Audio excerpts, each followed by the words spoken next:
నమస్తే అండి. అందరూ ఎలా ఉన్నారు? Welcome to Lakshmi fashion house. ఈరోజైతే మేము సబ్బులు తయారు చేసుకుంటున్నామండి ఇంట్లోని. ఇది కొంచెమే మిగిలిందండి, అయిపోయింది సోప్ బేసు. ఒక కేజీ తీసుకుంటే దాదాపు మాకైతే 6 నెలలు వస్తుందండి. ఇది కొంచెమే 2 సబ్బులుగా వచ్చిందనమాట. ఒకటైతే రోజ్ పెటల్స్ వేసాము. ఒకటైతేనేమో ముల్తాని మట్టి వేసుకున్నాం ఒక సబ్బులోని.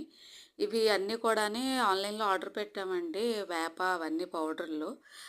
మేము ఇదివరకు ఇవి ఆర్డర్ పెట్టకముందయితే మాత్రం మనకి కలబంద, బీట్రూట్ మా ఇంటి దగ్గర వేప చెట్టు ఉంది. అవి కోసి అవి వేసేసి చేసేసుకునేవాళ్ళమి. ఇది చూద్దామని చెప్పేసి ఇవైతే పెట్టుకున్నాం. ఇవి ఒక 2 మంత్స్ నుంచయితే ఇవి వేస్తున్నామనమాట. మనకు మార్కెట్‌లో దొరికేవి కొంచెం కెమికలా, ఏ సోపు వాడాలి అలా ఇలా అనే ఒక ఇది ఉంటుంది కదండీ!